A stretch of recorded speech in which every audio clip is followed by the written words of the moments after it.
esta partecita de del motor. Entonces, fíjense que se acuerdan de la, de la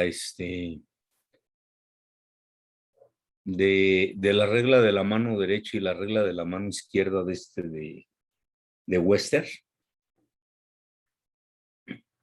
Del Sí, pulgar arriba gira a la derecha y del pulgar abajo gira a la izquierda, ¿creo era? exactamente. Sí, sí recuerdan eso, ¿verdad? Entonces, se supone que si yo alimento en sentido contrario una de las líneas o hago que la corriente fluya en un orden diferente al que está preestablecido, el campo magnético sería contrario, entraría del lado opuesto y por lo tanto la máquina giraría al revés.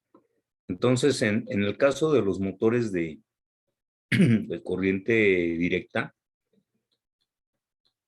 pues no hay tanto problema porque tengo nada más dos líneas, ¿no? A ver, lo tengo aquí. Vamos a ver los motores. Ok. Aquí tenemos un motor de corriente directa y en teoría, no en teoría, sino más bien, tenemos aquí el más y por acá tenemos el menos. Ese es el orden. La corriente fluye en este sentido y aquí va fluyendo por aquí. Aquí se divide, una parte va para acá, otra para acá y entonces el motor va a girar en una posición. Si yo cambio estas terminales y ahora el menos lo alimento acá y el más por acá, ahora la corriente va a fluir en sentido contrario. Y al fluir en sentido contrario, el campo magnético que va a entrar va a girar en el lado opuesto y por lo tanto el motor girará al revés. Entonces, eso es esa es la forma en cómo se arranca un motor de corriente directa, cómo se hace a que cambie el sentido de giro. En el caso de estos motores que están aquí, en el caso de los motores monofásicos y más los de fase partida, como en no es tan sencillo porque si yo cambio las terminales, como esta es corriente alterna, simplemente no va a pasar nada.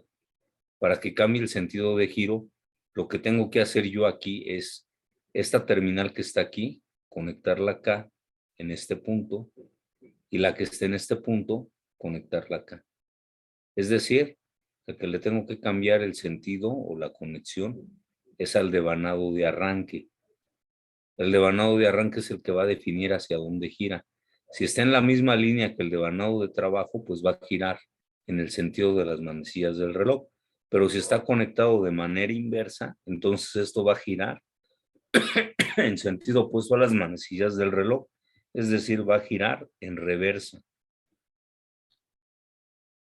En el caso de los motores trifásicos, va a ser lo mismo.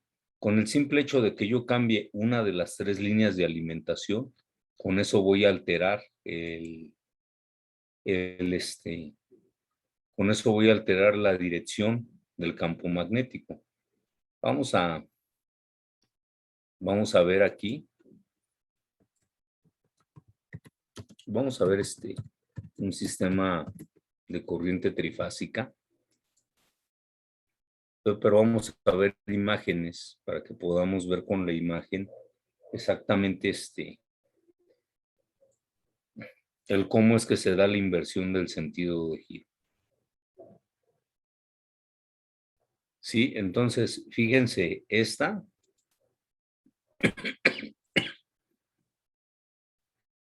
es la conexión que se dice que es la secuencia de fases positiva, donde la línea 1 es la primera que sale. Aquí está en azul. La línea 2 sale, pero ya sale con un desfase que pues prácticamente sale de aquí, miren. El desfase que tiene es de 180 grados y la otra pues viene por acá con un retraso. ¿Qué sucede si yo intercambio la fase 1 por la fase 2? Lo que va a pasar es que ahora la fase 2 va a partir del 0 y la fase 1 va a partir va a partir de 0 hacia el lado positivo la fase 1 y la fase 2 va a ir de 0 hacia el lado negativo. Y este cambio de posición es la que va a modificar el sentido del flujo magnético, ¿sí? Y entonces el motor, la máquina, va a girar al revés. ¿Qué es lo que tengo que hacer? Pues cambiar o intercambiar, mejor dicho, cualquiera de las dos de las tres líneas que tengo aquí, las tengo que cambiar, intercalar unas por otras. Entonces, ya una vez visto esto, ahora vamos a checar qué es lo que sucede ahora con los elementos pues aquí de alguna manera vamos a hablar de un sistema de control, pero un sistema de control muy sencillo. Vamos a hablar de control electromecánico y electromagnético. Entonces, los sistemas de control, prácticamente los controles eléctricos, vamos a decir que existen tres tipos. El primer tipo es aquel en el que todos los estados de la máquina se alteran por la mano del hombre. El arranque, el paro, la reversa, eso se tiene que hacer de manera manual. Nosotros trabajamos todo el tiempo conectando y desconectando. El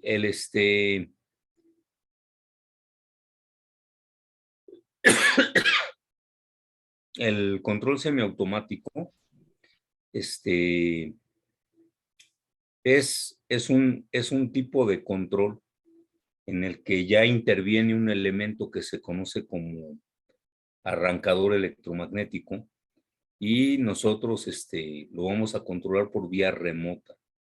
Es decir, que nosotros vamos a controlar el arranque y el paro, pero no vamos a ir directamente a hacer el cambio, sino que los cambios se va a hacer por medio de un tercer elemento. Y el último es el automático, donde nosotros no vamos a meter las manos y a través de dispositivos que se conocen como pilotos, se va a activar o se va a desactivar el sistema. La característica particular del control manual es que intervienen elementos electromecánicos. ¿Qué son los elementos electromecánicos?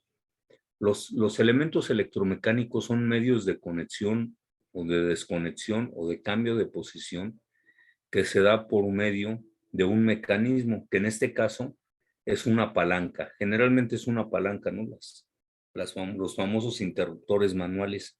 O puede ser también un pedal, pero es completamente mecánico, ¿no? En el semiautomático, pues también puede haber elementos mecánicos, pero la diferencia es que ya se activa por medio de un electroimán. Y para eso vamos a ver primero qué es un relevador. Un relevador no es otra cosa más que un interruptor. Un interruptor que funciona a través de un fenómeno electromagnético y que se puede controlar por medio de un pulso eléctrico o de plano, pues dejándole la alimentación todo el tiempo fija, ¿no? Las partes que conforman un relevador son la bobina, que es esta que está aquí. Tenemos los contactos y una armadura, ¿no? Que es la que se encarga de hacer el cambio de posición. Cuando yo hago circular corriente por la bobina, se genera un campo magnético y este campo magnético va a atraer un contacto de manera mecánica y va a hacer que por un lado cierre un contacto y por el otro lado pues lo vaya a abrir. Entonces, eso es un relevador. Cuando el contacto que se que se cierra, se dice que es un contacto normalmente abierto. Y el que se abre, se dice que es un contacto normalmente cerrado. Normalmente abierto y normalmente cerrado se refiere a que su condición es abierta cuando no se ha energizado la bobina o cerrada cuando no se ha energizado la bobina. Eso es lo que significa. Entonces, esa es la estructura básica de un relevador. Aquí tenemos las terminales de la bobina. En condiciones normales, ese está cerrado. Este es el punto central, el punto común. Este y este están cerrados o tienen contacto, por decirlo así. Cuando yo alimento, aquí en esta parte de aquí se genera un imán. Hay un núcleo de hierro dulce y ese núcleo de hierro dulce lo que hace es que jale esta pequeña armadura. Cuando la jala hacia abajo, pues mecánicamente va a empujar esta laminilla y lo que va a hacer es que el punto central va a ser a que tenga contacto con este contacto, valga la redundancia, y por el otro lado deje de tener contacto con el elemento que está del lado izquierdo. Por eso cierra y abre.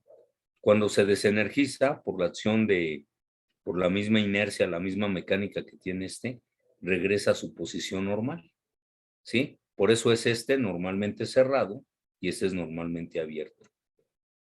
Hay una norma que es esta.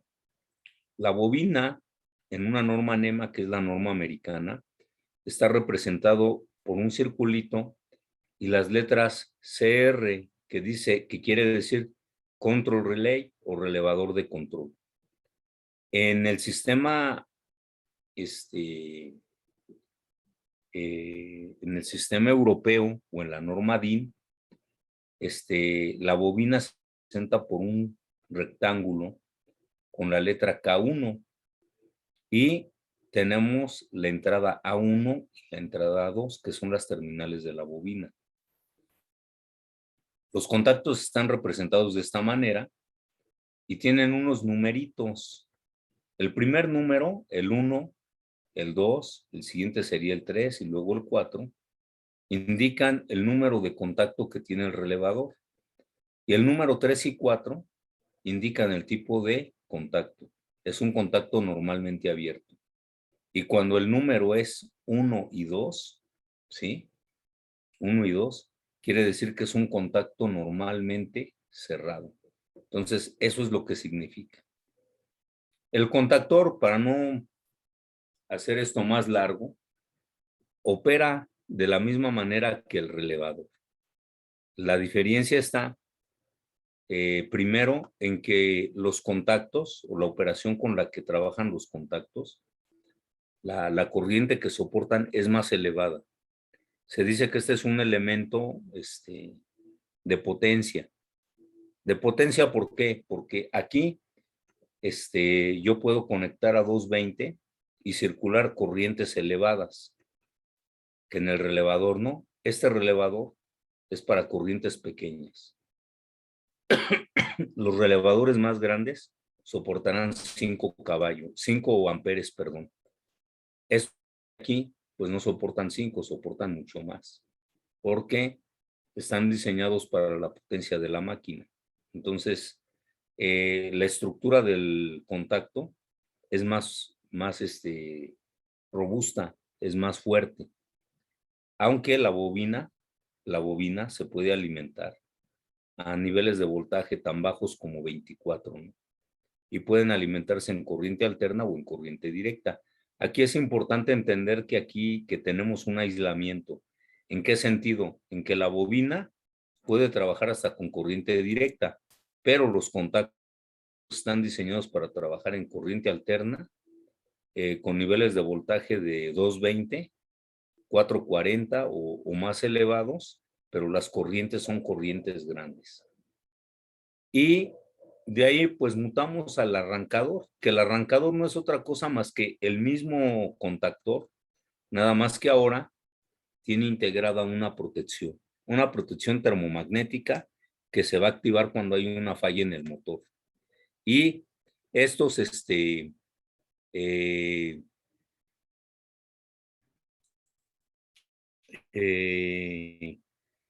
Aparte de esas características, los arrancadores, pues se puede decir que no se calcan, sino que ya un arrancador se compra por tamaño, que se le llaman tamaños NEMA.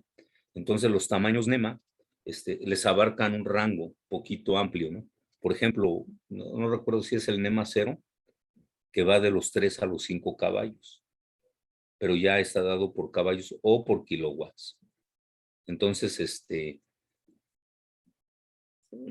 se los puede venir el parámetro en caballos, en horsepower o en kilowatts, ¿no? Pero es por tamaño que se va comprando, se va consiguiendo. Ahora bien, cuando los motores, por ejemplo, los motores son monofásicos, se pueden arrancar directamente con un fusible o con una protección termomagnética pequeña. Cuando tenemos tamaños pequeños como el 0 y el 1, también se utiliza un contactor, pero cuando las potencias de los motores ya son de 10 caballos o más, entonces ya se utilizan métodos de arranque. Se les llaman métodos de arranque a los medios con los que se arranca una máquina y su arranque más o menos es una tercera parte de la corriente nominal. Eso es porque cuando ya tenemos potencias muy elevadas en el puro arranque, pueden generar disturbios, ¿no?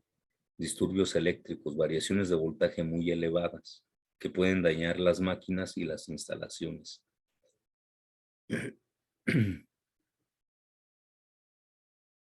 Ok, entonces, de alguna manera, nosotros debemos de tener ciertos cuidados, ¿no? Ciertos cuidados con las,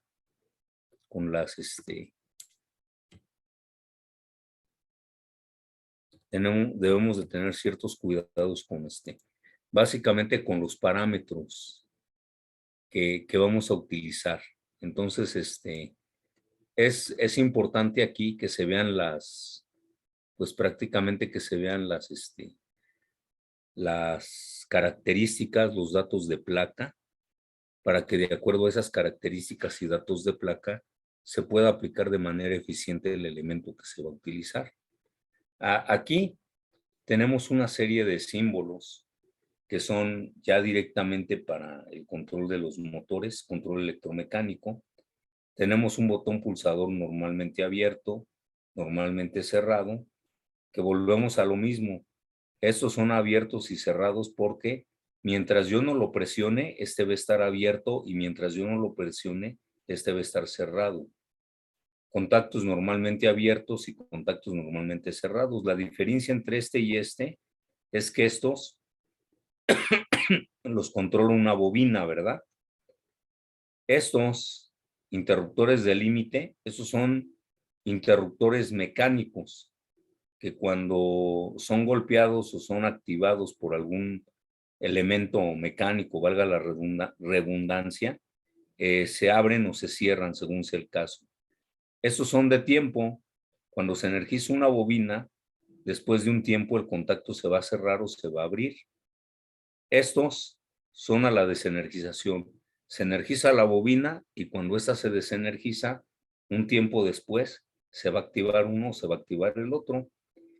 Estos son interruptores de flotador, los que utilizamos normalmente en la cisterna de la casa y sirven también para hacer control automático. Aunque son electromecánicos, pues también generan un control automático, ¿no? Esos son los que se encargan de hacer a que nuestra bomba se active o se desactive, dependiendo en el nivel del agua que tenga el tinaco, ¿no? Y la cisterna también. Interruptores de presión, esos se utilizan normalmente en los compresores de aire, por ahí los podrán ver. Los de temperatura, estos pues tienen muchas aplicaciones, ¿no? Pero, ¿qué pasó? Estos que están aquí, estos son de a las 8 bajas a ver, ¿no? Estos de aquí, esos son los famosos termostatos, ¿no? Que son interruptores que se abren o se cierran con la temperatura. Eh, la forma más común donde lo pueden ver es en las planchas caseras, ¿no? En una plancha. Ahí la pueden ver. Interruptores de flujo son los que van como los que se utilizan para el gas y todo este tipo de elementos. Y aquí tenemos la bobina del relevador de control, la bobina del contactor y una bobina de tiempo. Estas tres son iguales en símbolo, lo único que cambia es la letra que va dentro. Si hay una diferencia entre CRB y TR. Aquí está la protección magnética y la protección térmica. Estas son protecciones térmicas y magnéticas para motores. Y finalmente, pues tenemos el fusible, ¿verdad? Este es el fusible.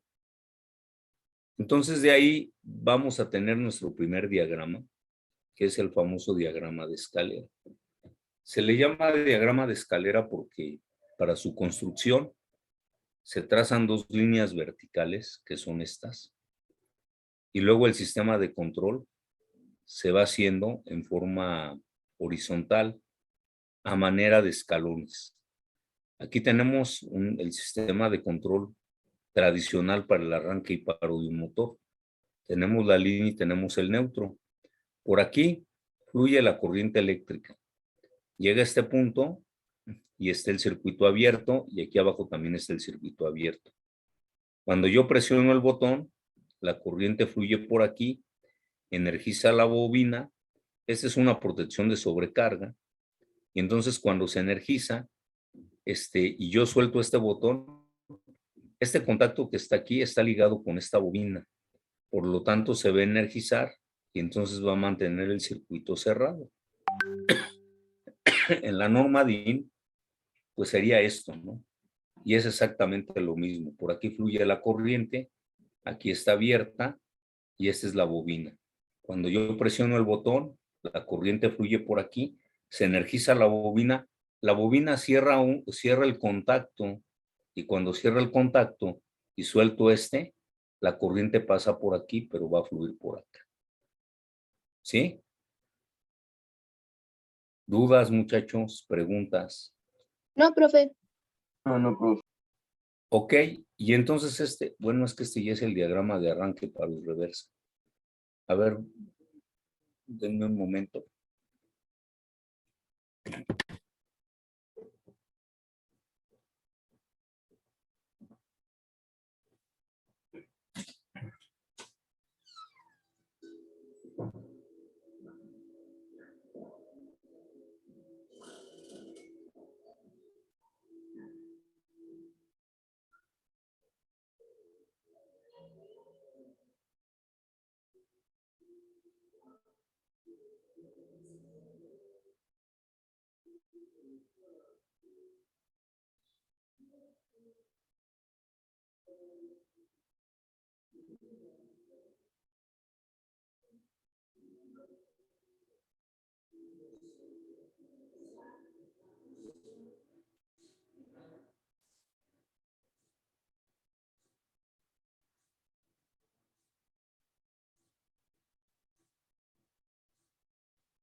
¿Ya volvió, prof? Sí, ya volví, lo que pasa es que estoy viendo porque, a ver, ahorita tenemos aquí, pero yo creo que va a ser mejor que lo veamos en el, directamente ¿Laboratorio? en el simulador, no, en el simulador, Ah, ok. porque digo, antes de que conectemos, primero tenemos que, pues que ver qué es lo que, primero tenemos que ver qué es lo que vamos a hacer, porque no podemos llegar y, ¿qué número es? 4962. 4962. Fíjense.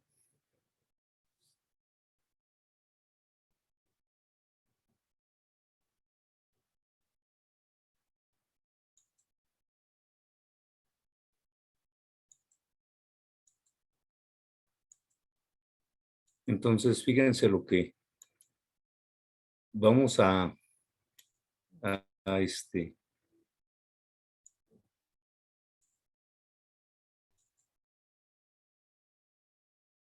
vamos a ver, va a ser nuestro, el, el software con el que vamos a intentar verlo. Primero vamos a hacer nuestro sistema de control, ¿no?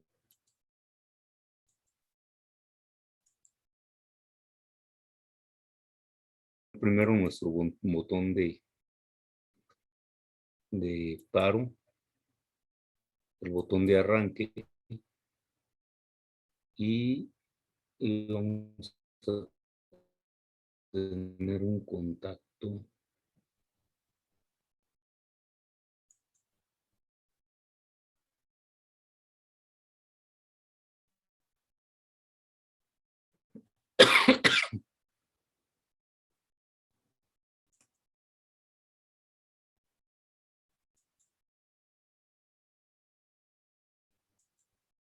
Bueno, pues fíjense, ese es un contacto, pero es de un contactor y el que necesito es que es el del relevador.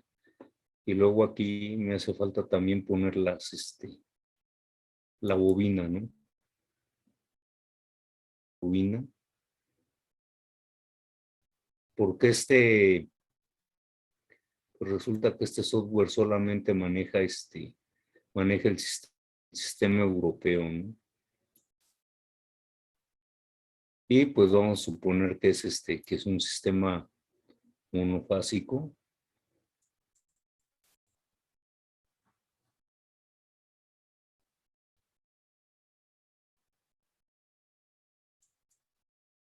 Ok.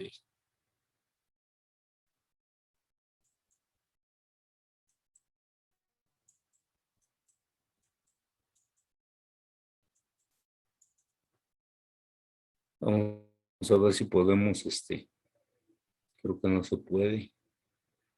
Ok, vamos a dejarlo así.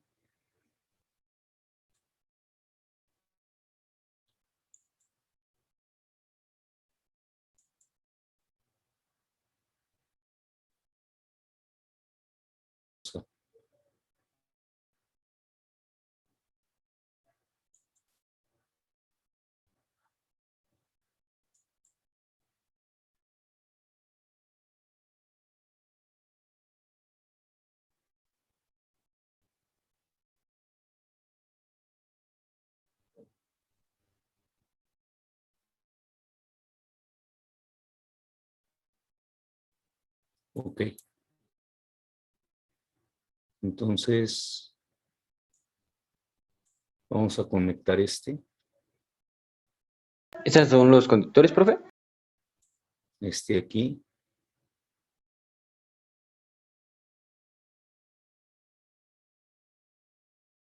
Ustedes vean aquí, pues prácticamente ahí.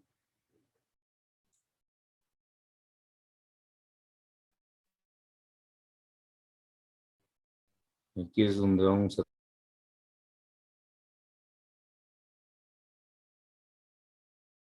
dificultar.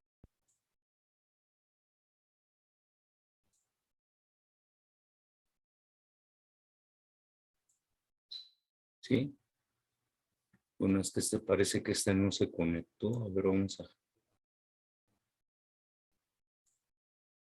Ahí está.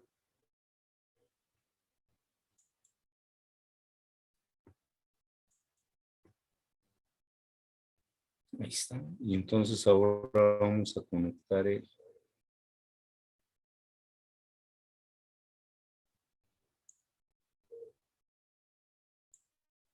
Ahí.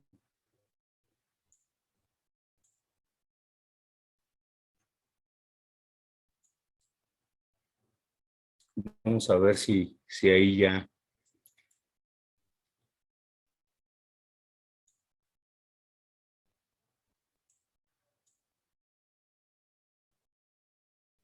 Ah, ya.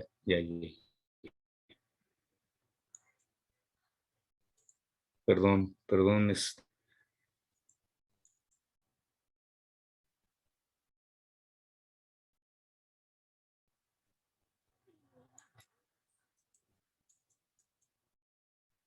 Aquí vamos a llamarle paro, ¿verdad? P.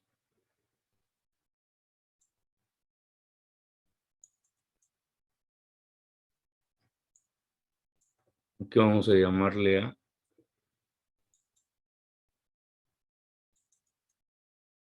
Aquí pues, le llamaremos K1, ¿verdad? K1.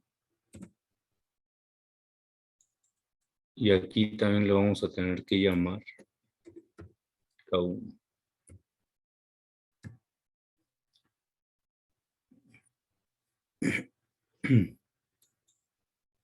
Y ahora sí, vamos a ver qué es lo que pasa. Ahí está, miren. Pero no se queda, pues, no lo nombré. Hay que darle el nombre K1. Aquí es importante nomenclatura, porque si no se sigue la nomenclatura que se da, no, pues simplemente no va a operar, miren. Ahí está. Ahí está. Arranco, que tiene un resorte. Cuando lo presiono se cierra y cuando se suelta se abre.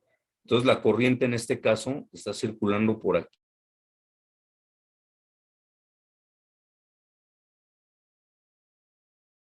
Y entonces ya regresa a su estado normal. Presiono y suelto. Aunque yo nada más le di un toque, se va a activar el sistema. Se supone que la velocidad con la que esto se activa es la de un ciclo, ¿no? ¿Un ciclo cuánto es? Menos de un ciclo. Es 1/60 segundos, ¿no? Entonces es una velocidad muy rápida. Ahora bien, esto es el sistema, se dice que es el de control. Ahora, ¿cuál es el de fuerza? Vamos a detener. Y entonces para el sistema de fuerza, nosotros necesitamos las tres líneas, ¿no? Y necesitamos también nuestro motor. Es un motor de 3 fases que vamos a conectar aquí. Ahora, aquí hay un detalle. Esto lo voy a eliminar. Y ahorita vamos a ver por qué. ¿Dónde están las líneas de alimentación? Aquí están. Sí.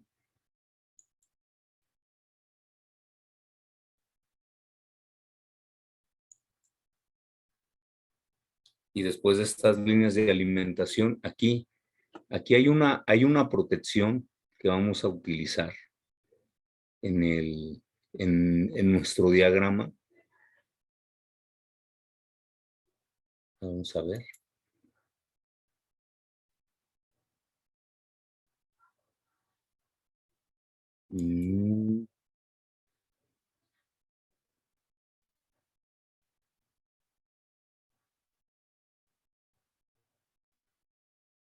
¿Es esta o no es? A ver.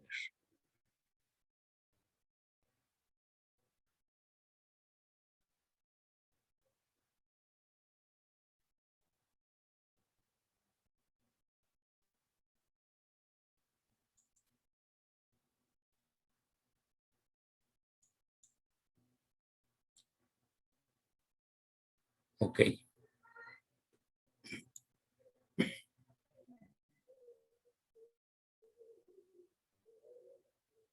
Entonces tenemos que este va a ser mi interruptor.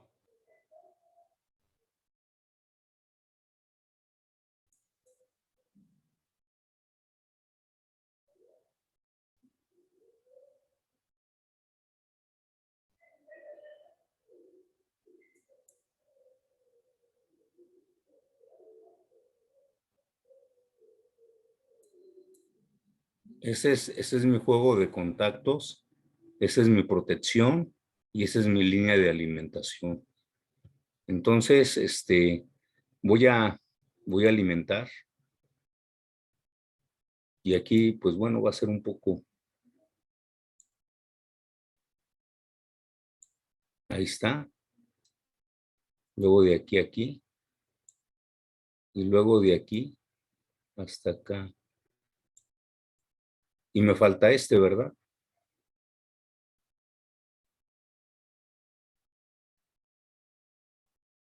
Ese es un cable de protección.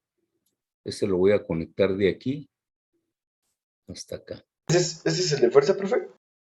Ese es el sistema de fuerza, esa es la protección. Ahora, a aquí,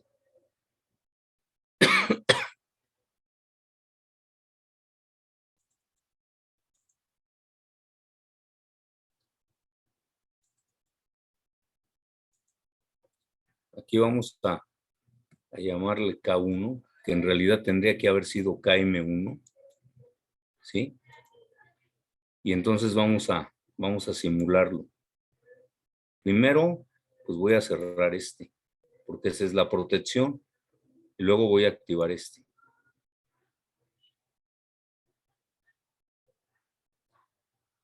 Y luego presiono entonces activo y presiono Aquí hay aquí hay un problema porque no está circulando la corriente. ¿Eso qué quiere decir, muchachos?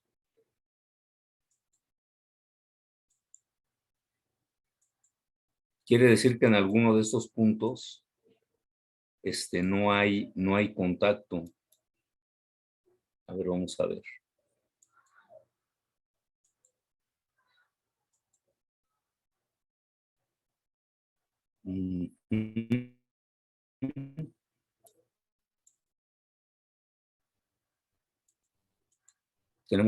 Tenemos aquí un problema con las conexiones.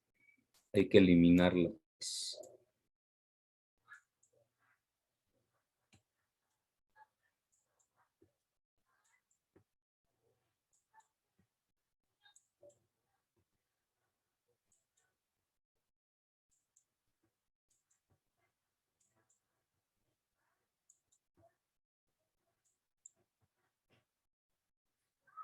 A ver, vamos a ver.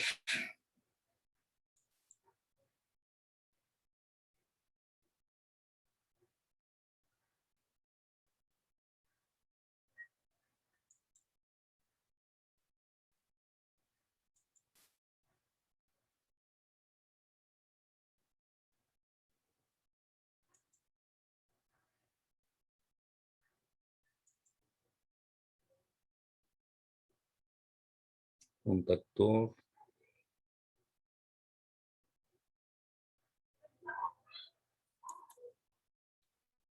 A ver, muchachos, vamos a ver.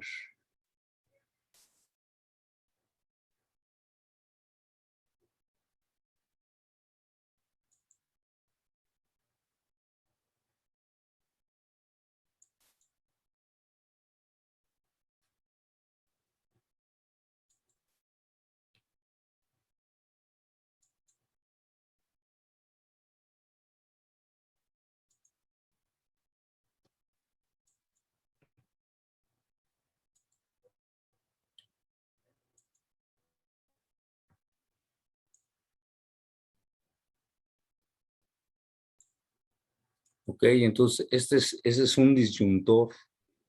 Ese es un disyuntor o es un interruptor. Y vamos a ver ahora con los cables.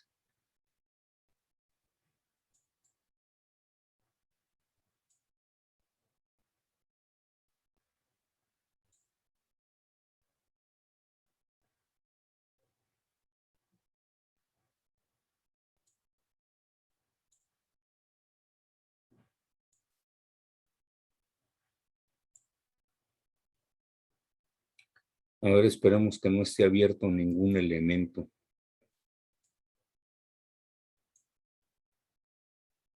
Ok.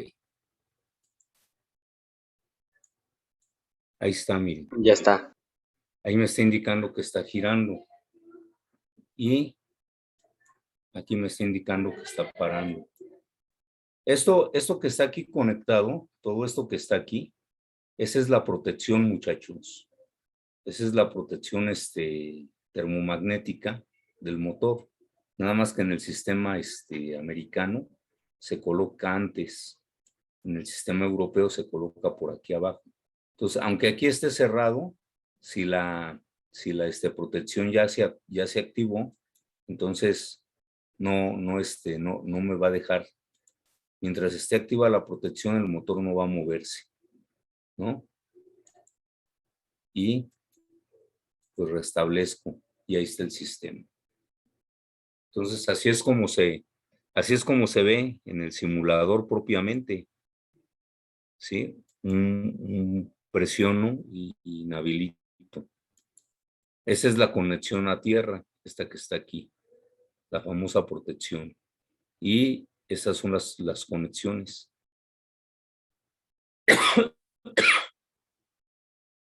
Ahora bien, si yo quisiera hacer un arranque, paro y reversa, ¿cómo quedaría?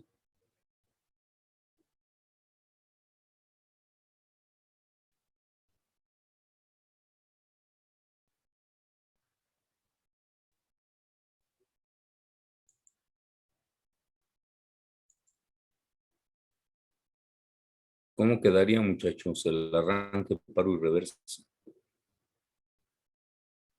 Esto que estoy dibujando aquí, lo tendrían que hacer ustedes en clase, pero ya de manera física.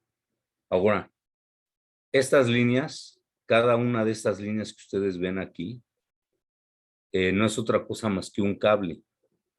Físicamente sería un cable. Esto que está aquí así encerrado, físicamente solamente verían un cuadro, ¿no?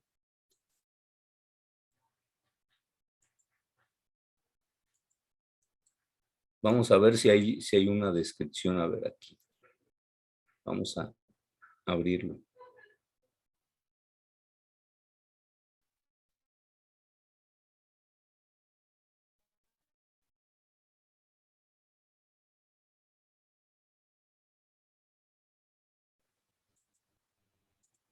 Vamos a poner aquí contactor. Contactor.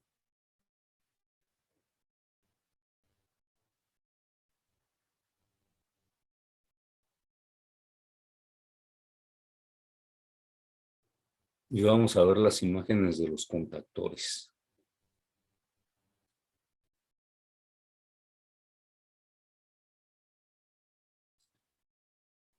En un contactor, muchachos, esto que ustedes ven aquí en el simulador, 1, 2 y 3, ¿sí? Corresponden a 1, 2 y 3.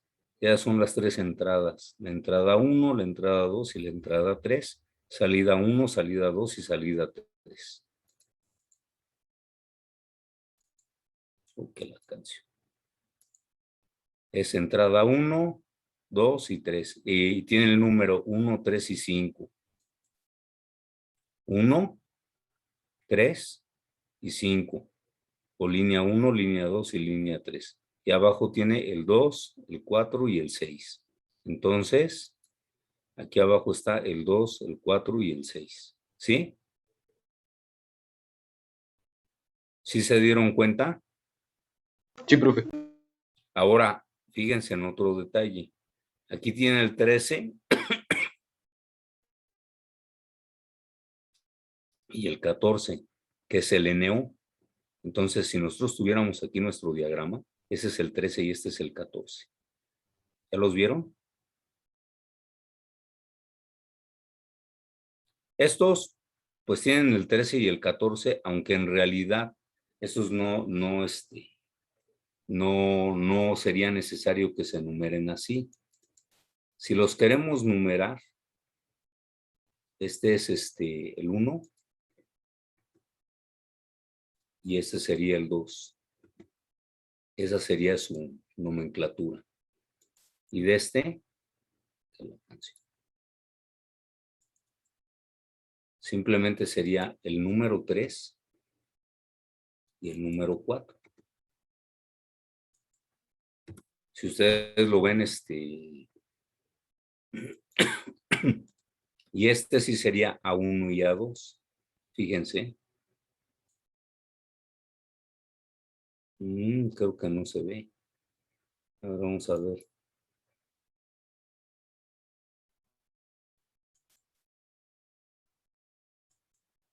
Quiero encontrar uno que lo trae, que sea visible, porque todos lo traen, pero no para todos. Por ejemplo, este lo tiene, aquí se ve, pero no se alcanza a distinguir. Aquí está, miren, 1, A1 y A2. A1 y A2. Aquí está. Es A1 y A2. Entonces, se supone que con toda ¿La esta... K1 es la bobina, profe? Ajá, sí, claro, la K1 es la bobina, pero esa nunca se la van a indicar. No se la van a indicar porque se supone que esas son las terminales de la bobina. La bobina va aquí adentro y no se ve. De hecho, lo único que le marcan aquí son las terminales. Mire, el 1, el 3 y el 5, el 2, el 4 y el 6. Usted entiende que el 1, el 3 y el 5 son las terminales, pero no le marca, por ejemplo, el K1, no le dice que son que es el interruptor controlado por K1, ¿o sí? No, no. Nada más le marca las terminales. Y aquí, por ejemplo, la P y la A nunca se las va a marcar, nada más le va a marcar estos numeritos, que significan que es un contacto cerrado y un contacto abierto. Aquí el número 1 que tiene, además, es porque se supone que ese es el orden o es la posición que tiene el contacto dentro del dispositivo, ¿sí? Pero este 13 y este 14 son para contactos, se puede decir que de control. Y el número 1, el 2, el 3, el 4, el 5 y el 6 es para contactos de fuerza. Aquí yo tengo 127 línea y neutro, pero incluso podría tener 24 volts. Y aquí no, aquí lo que tengo son 220, por lo menos. Por lo menos porque el voltaje mínimo en corriente trifásica son 220 volts. ¿Sí me explico? Sí, profe. Las líneas estas que ustedes ven aquí, son pedazos de cable que van a poner ahí. Eso es lo que son. Físicamente son pedazos de cable. Y ustedes físicamente, lo único que van a ver, por ejemplo, del contactor, esto es lo que van a ver. Aquí están las entradas de línea, la 1, la 2, la línea 3, la salida 1, la salida 2 y la salida 3. A1 y A2. Estas son las bobinas, son las terminales de la bobina. Y luego el normalmente abierto es el 13 y el 14. Y el normalmente cerrado es el 2 porque ese es el contacto 2. Pero este es el 1 y este es el 2. 1 y 2 quiere decir que son de qué tipo. Quiere decir que este es cerrado y este es abierto, de acuerdo a la nomenclatura que vimos, ¿no? Ahí están, es lo que van a ver, es lo que van a encontrar, básicamente. Eso es lo que van a conectar, un cuadro así, un cuadro donde le van a meter los 3 cables por arriba y le van a sacar los 3 de la parte de abajo hacia el motor. Eso es lo que van a conectar. Y que estas bobinas, esto de aquí, es con lo que van a hacer las conexiones. Este es un contactor. Ahora vamos a ver qué son pulsadores. Pulsadores eléctricos.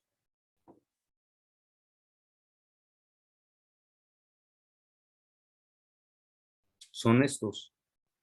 Esos son los botones pulsadores. Eso es lo que van a ver. Nada más tienen 2 terminales, ¿no? Aquí están. Por aquí tienen sus terminales.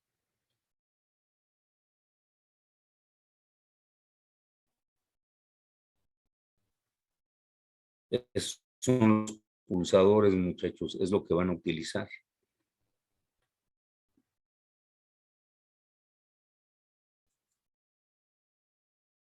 Aquí están.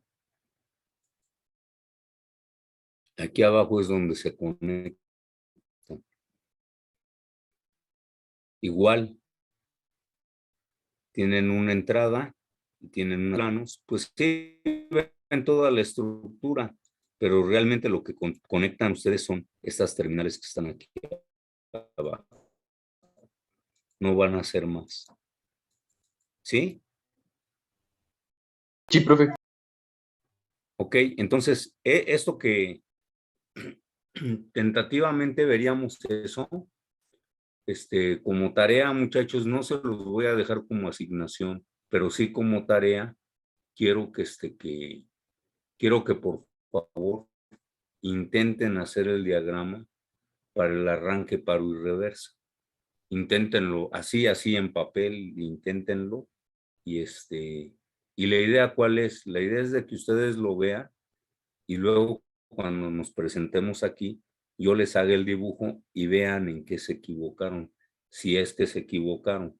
Y si no se equivocaron, pues para que vean dónde están ustedes teniendo también sus aciertos, ¿no? Sí, profe. ¿Dudas, preguntas, muchachos? Profe, yo tengo una duda de la asistencia. ¿Vamos a ir el 8 o el 12? Ya me perdí. No, mire, a ver. El 8 se inicia, pero la forma en cómo es estructurada es de la siguiente. Ustedes nada más se van a presentar el día viernes. El día hoy, lunes es 8, el día 8, perdón. Este lunes es primero, entonces empiezan hasta la otra semana. El lunes 8 van los grupos en 4, por lo menos en el área de máquinas. Es el 3IB4 y el 5IB4. En programación y en sistemas digitales no sé quiénes vayan, pero nosotros va el 3-4 y el 3 y el 5-4. Hay 6 salones. Yo, bueno, le voy a platicar cómo fue, porque yo me presenté este día lunes yo me presenté a dar clase con un grupo que tomaron como prueba. Entonces hay 6 salones en el área y son 2 grupos. Son 2 grupos y son 6 salones. ¿Cuántos salones le toca por grupo? 3. 3. Entonces agarramos al grupo y lo dividimos entre 3.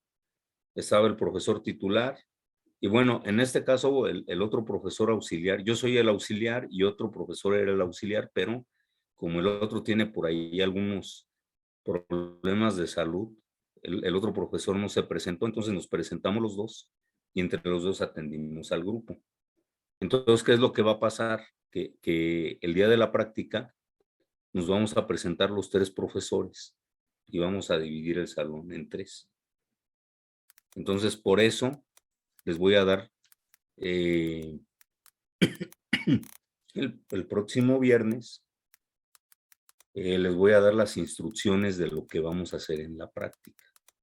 ¿Y los que estarán en virtual, profe?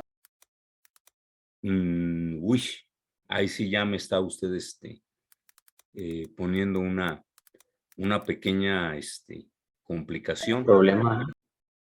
No, no es ningún. Mire, lo importante de esto, le voy a decir cuál es. A mí no me genera ningún problema por lo siguiente. Nosotros vamos a hacer la práctica y si la práctica la hace usted en vivo y a todo color, pues simplemente me entrega su diagrama y yo se lo firmo.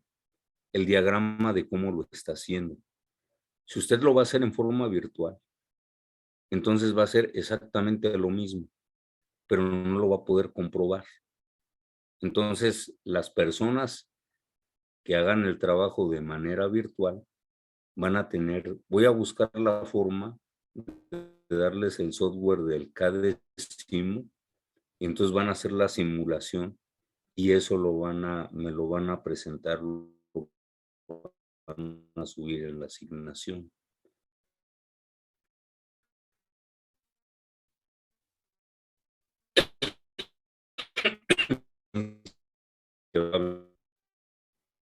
Físico y entonces, pero solamente va a haber por todo el equipo. Es más,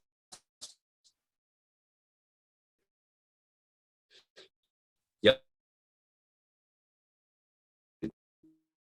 presiona a un jefe de equipo y es el que va a hacer los diagramas y a él le voy a firmar, pero no nada más le voy a firmar yo, también va a estar Maldonado y profesores, pues también son válidas, ¿no? Entonces, les firmo yo o les firma él y prácticamente ya no tienen que hacer nada. ¿Por qué razón? Porque ya vimos que hicieron la práctica. Y los que no lo hagan, los que lo van a hacer virtual, seguirme mandando sus tareas como si estuvieran, como lo hemos hecho hasta ahorita. Yo le dejo la tarea, usted la desarrolla y me entrega su reporte. Eso Sí, es, profe. sí, eso es como vamos a trabajar. Miren, la verdad, yo les voy a ser bien honesto. Yo en forma muy personal, yo preferiría hacer la práctica. ¿Y por qué? Eso les voy a platicar, es obviamente una de mis patoaventuras. Es una anécdota y tómenla como tal. Pero cuando a mí me tocó ser estudiante, cuando estaba estudiando ingeniería, no hablemos de la vocacional, hablemos de ingeniería. Yo empecé a trabajar he trabajado toda la vida, pero formalmente empecé a trabajar a los 18 años, que es cuando ya uno se registra en el sector laboral y todo. Entonces, estando en la escuela de ingeniería, tenía compañeros que les costaba pero muchísimo trabajo entender lo que se estaba viendo. Por ejemplo, esto que estamos viendo, este diagrama, como que no entendían por qué funcionaban las cosas. Y luego cuando los profesores hacían una referencia como hablar de un relevador, de un termomagnético, de un motor, cuando hablaban de esta cuestión de las conexiones, es que si tiene 9 puntas no puedes hacer una conexión estrella delta, ¿no? Y muchos decían, ¿por qué no? Y luego les decía, pues es que tiene una estrella interna. Ah, caray, ¿qué es la estrella interna? Bueno, pues es que esto, aunque lo habíamos visto en clase, se les olvidaba muy fácil porque se ve en una materia y después de 6 meses ya no se vuelve a ver. O se ve y los profesores, es algo bien simple. No sé cómo sea ahorita, pero en la época que yo estudié, era algo tan simple como esto. Tú pasas de primero a segundo, vamos a hablar de vocaciones, de primero a segundo, tú ya sabes álgebra, te voy a dar trigonometría. Oiga, profe, es que no le entendí cómo despejó. Pues vete a álgebra, mano. Yo te estoy enseñando trigonometría, no álgebra. Una geometría analítica, que también se aplicaba mucha álgebra. Ah, pues que profe, que no le entendí, es tu bronca, mira. Si tú me preguntas de geometría analítica, te contesto. Si me preguntas de álgebra, pues regrésate a álgebra, ¿no? Porque el problema eres tú, no soy yo. Y así, cuando llegaban a cálculo, a ver, jóvenes, si ustedes me preguntan sobre el método, por ejemplo, de fracciones parciales. Si es un problema de cálculo, yo se los resuelvo. Pero si es un problema de quebrados, de fracciones, ese ya no es de cálculo, ese ya es de álgebra y tienen que estudiarlo ustedes. Entonces, lo que pasaba mucho en la escuela de ingeniería es que decían, bueno, pues tú ya viste que es una configuración estrella delta en electrotecnia, ya viste configuración estrella delta en generadores, en motores, te voy a enseñar el arranque estrella delta en control de motores. Ya no me preguntes qué es estrella delta, ya lo sabes. Y ahí es donde luego a veces les costaba mucho trabajo entender que era una transición cerrada, que era una transición abierta y cómo era que se daba el arranque. El arranque se activa el sistema en estrella y ya una vez que alcanzó la velocidad nominal se cambia a delta.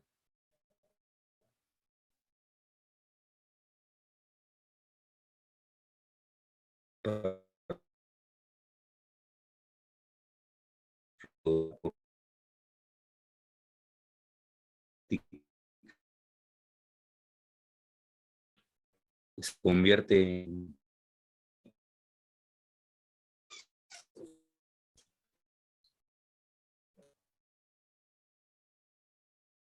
es un problema porque es un problema porque nosotros tenemos cuando ustedes lo hacen físicamente están viendo el fenómeno y cuando les es algo abstracto y es algo bien y por haberlo hecho un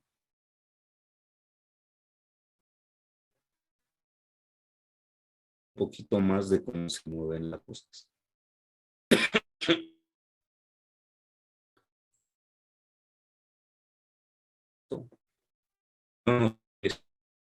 Yo no soy Profe, lo veo trabado. no me por eso.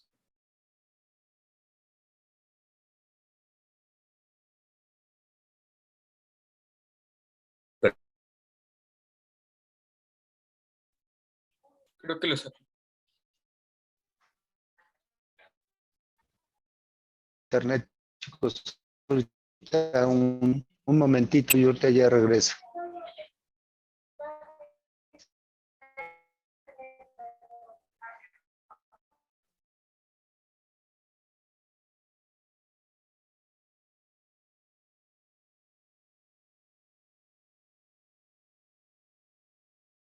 Está silenciado, profe. Les digo que no soy fan de los simuladores porque los simuladores muchas veces les permiten hacer la vida real no se puede. Si ustedes, por ejemplo, si ustedes provocan un cortocircuito en un simulador, el simulador simplemente no va a operar o se va a marcar en rojo y punto. Pero si ustedes hacen un cortocircuito en la vida real, andan quemando la instalación. ¿Sí me explico? En un circuito simulado, ustedes pueden no poner protecciones y no pasa nada. En su casa no pueden poner no pueden eliminar las protecciones porque se les quema la casa. Entonces hay muchas cosas que el simulador les permite, pero en la realidad no se pueden hacer. Y muchas veces, bueno, a mí me pasó, muchachos, que alguna vez le dije a un joven, está mal su circuito. No está bien, está mal, está bien, profe. Mire, venga. Y me hizo una simulación en FluidSim y tenía conectadas, creo como 3 electroválvulas en serie. Y le dije, mira, no hay problema, ¿no? No discutir contigo. Vamos a hacer esta partecita y no vamos a meterle 3, nada más vamos a meter 2 electroválvulas. Y si hacen el cambio, te pongo 10. Pues sí, efectivamente las conectó y no la. Porque si la electroválvula es para 24 y ustedes ponen 2, tienen que alimentar con 48, porque es el doble. Y operan a más del 70% de su capacidad, o sea que si le meten la mitad no van a operar. Y luego si meten 3, pues estamos hablando de que están conectando una tercera parte. Y el simulador sí se los permitía. Entonces, por mí no hay problema, ¿eh? O sea, virtual, lo hacemos virtual para protegerlos y todo, pero yo creo que la parte práctica, si ustedes la hacen en vivo, en físico, yo creo que, que es más significativo que hacerla en un simulador o en un papel.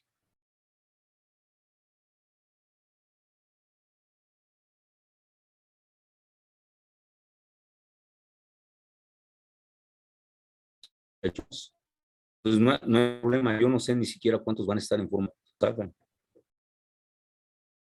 porque algo tenemos que hacer.